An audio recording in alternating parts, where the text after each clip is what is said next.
Summer Games Fest is just around the corner, guys, and with Summer Games Fest around the corner, I have to ask you all, what's the newest Dragon Ball thing that's going to be here? We know Bandai Namco is already scheduled to make an appearance at Summer Games Fest, so now all we need to know is what are they going to show?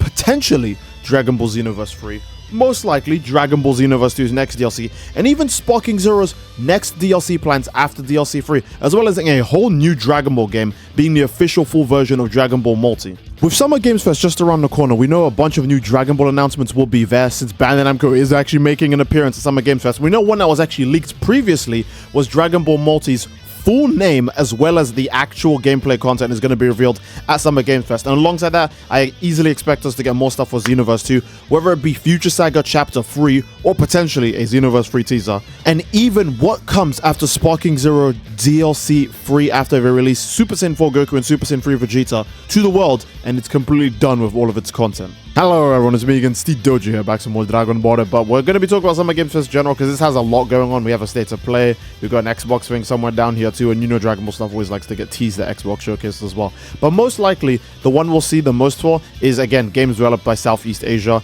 games developed by Asians, etc, etc, right? That's where they're most likely going to do Dragon Ball stuff. However, I do believe the multi-announcement is on itself on the June 6th place. Now, Dragon Ball in general has a lot going on when it comes to, you know, being just out there. We've got several games right now that are waiting for live updates, whether it's Breakers, Multi, Kakarot, Sparking Zero, Xenoverse, Rest in Peace Fighters. But you guys know, I mean, Dragon Ball has a lot, like, just waiting to happen. And actually, I want to talk about the Kakarot DLC for a bit, because we already got a trailer for it. So we know that the DLC is going to drop very, very soon for Kakarot, as well as a DLC pack, 2 trailer. Who knows when we'll get that one? Hopefully, here as well, because we already know what's going to be in DLC pack 2. It's not like a surprise. It's not like a new original story or anything, right? It's going to be the second half of Dragon Ball Daima. So I'm very curious if that's what we're going to get here as well. But most likely June 6th, Dragon Ball Multi, and I expect June 7th to be entirely dedicated to other Dragon Ball games, potentially Xenoverse 2, Fighters, not Fighters, Fighters is dead, I'm so sorry Fighters, rest in peace, and Sparking Zero. Like, it would be weird if we got Sparking Zero's, like, first 3 DLCs, and then they were like, okay, that's it, we're done, but there's nothing else to show. So I don't imagine it'll just, like, end as it is. They'll probably have to continue in some way. Maybe they'll finally add the original DLC stuff again, like Super Saiyan 3 Vegeta from Raging Blast, although I guess that's actually a canon thing now, so I can't really mention that anymore. But, like, stuff like Super Saiyan 3 Broly, Hachiyak, we had all these unique villains, or even villains that were just meant for the games, like Mira and Toa, and stuff like that. We had all these unique things before Dragon Ball Super came out. In like proper, right? So I wonder if Dragon Ball will go back to that, or if they'll just go full mobile, because I would hate that. I would hate if Dragon Ball games like, you know what, screw it, it's not worth making no console games anymore. There's only like support Dokkan Legends, the card games, etc, right? I would hate if they stopped doing console games, because Xenoverse 2 is definitely going to start running out of stuff that they can add to the game that people would actually buy. Like, yeah, it's amazing they haven't run out of content yet, but they're eventually going to run out of stuff that people actually want to buy.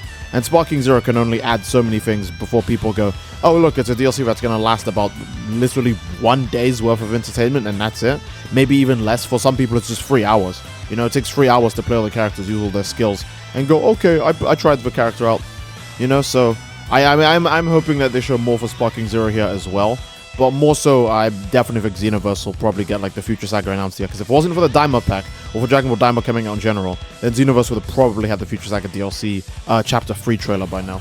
I'm still of the belief that 100% that nobody knew what was going to happen in the Daima finale, because they had to like rush out these character models really quick and get them out as fast as they could for like Legends, Xenoverse 2, except Sparking Zero. That game is so far behind, it's unreal. Now, what's the chances of a Xenoverse 3?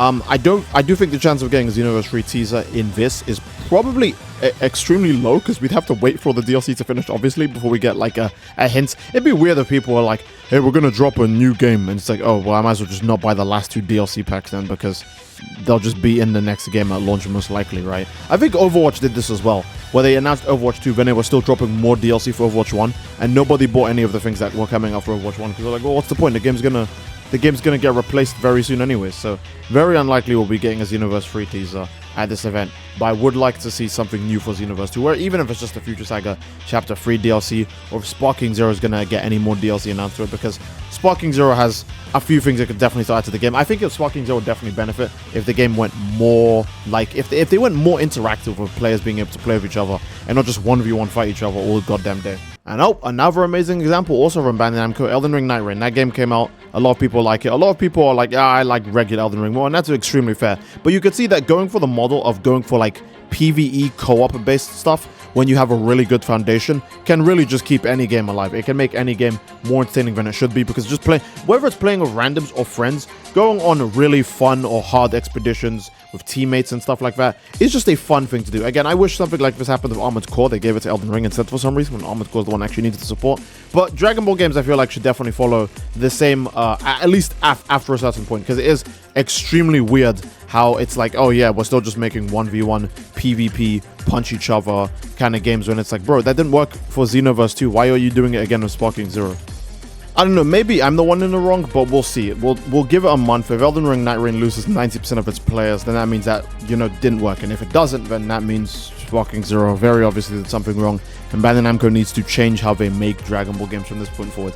They have to do more of them. It has to be a much more unique playstyle like Dragon Ball FighterZ, where it's an actual traditional 2D fighter, or something more insane like Xenoverse, where it's like, hey, custom characters, customizable movesets, customizable outfits, you know, all of these different like worlds, game modes, parallel quests, missions, characters, playstyles. That's the thing about Sparking Zero that I cannot give Sparking Zero, but I can always give Xenoverse 2. Characters actually have playstyles in Xenoverse 2. Like, even if it's really shallow, like with Broly grab spamming, with certain other characters you just spam counters, with certain other characters you rely on like their counter moves.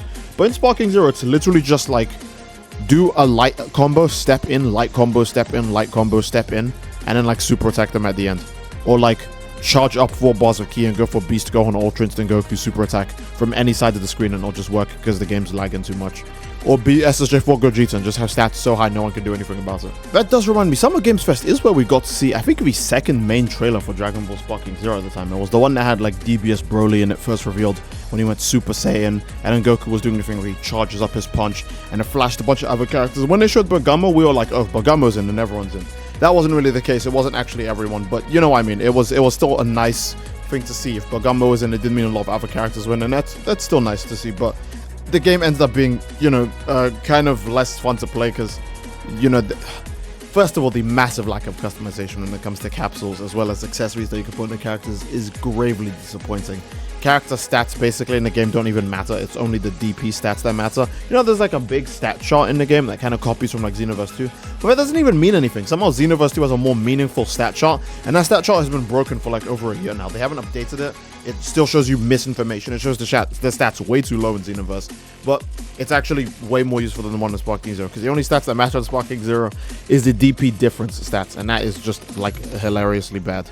I would like to know what you guys think Summer Games Fest has to offer in terms of Dragon Ball stuff. I don't expect any new game announcement for like a new Dragon Ball game. The only one I expect is Dragon Ball Multi, but that's one that we already know exists. I mean something completely new that we have no knowledge of. Dragon Ball Multi will definitely 100% have its like name officially revealed. I know the name has been officially revealed. In Japanese, it's something else, but in English, it was like Earth-Shaking Warriors. So I'm not sure if Dragon Ball Earth-Shaking Warriors, or whatever they're gonna call it, is gonna get revealed at Summer Games Fest. Because I do remember they actually pushed back. They made a premiere for Dragon Ball Multi and they cancelled it because they pushed it back. And I think it does land like in the middle of Summer Games Fest, so it might actually be a Summer Games Fest event. Right? We know for a fact we're gonna be getting Dragon Ball Multi stuff there. And Dragon Ball is in such a situation, I guess, when it comes to console games and PC games, that they probably are gonna show off a lot of really cool stuff or try and make the trailers for Multi seem very hype, because if Sparking Zero is already losing favor with the players, then they're going to want to do more to keep that favor in. That's what I mean about a good example of an insane Dragon Ball game, right? We can't just have these, you know, fight one person 1v1 things. It has to be something different. Fighters with the classic 2D approach, or Xenoverse with the unique 3D approach with the custom characters.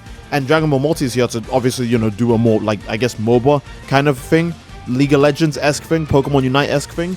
But Sparking Zero was just like, and yes, don't get me wrong, it was Tenkaichi, but it was like the saddest version of Tenkaichi. Tenkaichi 2 is more fun to play. Tenkaichi 3 absolutely slaps around Sparking Zero. It's not even funny. So they can't just do like something that's slightly of the same tier that they've already done before, or if not less. They have to actually do more, or just something entirely different, because I still have faith for Dragon Ball Multi. I played the beta for that game. The beta was absolutely fire. I mean, the same way the beta for Breakers was fire, then they made the game just really crap out of nowhere when it released. So, maybe they'll just do the same thing to Multi, but I'm really hoping they don't do something that dumb. Oh my god, now that I've mentioned the Breakers, you guys have to let me know in the comment section which one of you guys are still actually playing that game, because I don't know a damn soul who still plays that. It is kind of shocking though, because if you compare, I guess, the state of Dragon Ball games now to the way they were before, people could play them for like ages, and you could say, oh, it's because you were a kid, it's because you were younger. But no, even like, people who are like much older now still remember Tenkaichi 3 or Tenkaichi 2 and remember playing those games online and having a complete blast with it. So it's definitely not like an age thing. It's not just because, someone was a kid when that game came out. There were people who were adults when those games came out, and they still vouch for how great they are. Which means we're just in a shocking predicament where most of the released Dragon Ball games are very unfavorable to the, common player. We do need something new, we do need something unique, and I feel like if Xenoverse 3 ever does drop at this point, they will probably do a massive gap from the way Xenoverse 2 is like. Again, Xenoverse 2 is literally just Xenoverse 1 with more content, because Xenoverse 2 was released like a year and a half after Xenoverse 1. And Xenoverse 3, if it ever comes out at this point, will definitely release 10 years after Xenoverse 2 came out. Xenoverse 2 came out in 2016. We're in 2025. So, yeah. If Xenoverse 3 ever does drop, it's definitely going to release 10 years after Xenoverse 2 comes out. That's a lot of time to make a different game, to make a new game. I can't even imagine how Xenoverse 3 would actually look if it came out. I'm just going to assume it's going to look entirely different from all the Xenoverse 2 mods that people always call Xenoverse 3. I imagine it would look very, very different. Like, every model would look different. The graphics and assets would look different for the maps and stages. The art style would be different. The UI is going to look different. I don't mean Ultra Instinct, I mean like the user interface. So I imagine all of that's going to look very different when they actually do drop a Xenoverse 3. Either way, I do think we will get Sparking Zero's final DLC maybe announced here alongside Dragon Ball Multi. If not alongside Dragon Ball Multi, then it'll just be Dragon Ball Multi. And I do hope Dragon Ball Multi actually does show off some good stuff, because I already think the game looks great. But this isn't about if I think it looks great. It needs to appeal to not only Dragon Ball fans, but a new general populace, which it won't do if it doesn't look great. Sparking Zero looked great, so it appeals to Dragon Ball fans and a general populace, even though the game itself wasn't very good. The least Multi can do is make itself appealing, otherwise people will never try it to begin with. And if people don't try Multi, then that's it. The future of Dragon Ball games is really just going to be mobile games only. Dragon Ball games are just going to be Legends, Dokkan, and then if they come up with a new mobile game after that, then like sure, but we won't see a console game for a while. Maybe it'll just turn into stuff like Bleach and Naruto, where they just keep updating like the gachas. Or actually, I don't think the gacha for Naruto is even up anymore. But you guys know what I mean. I think because they know they make most of their money of the games from gacha, they could just legit stop doing console games and be okay. It's Bandai Namco. Even if the gacha games make less money, they'll still make money from like toy sales and stuff. They got a lot going for them when it comes to Dragon Ball. They don't have to do console games. If they ever drop at any point, don't be shocked. Either way, I think that is a solid place to end the video, guys. I do hope you guys enjoyed the video, and if you didn't, once again, please leave a like on the video and don't forget to subscribe. It really supports the channel, and leave a comment down below as to what you'd like to see next, amigos. I do love you all. I hope you enjoy them. I'll see you all next time. Take care and peace.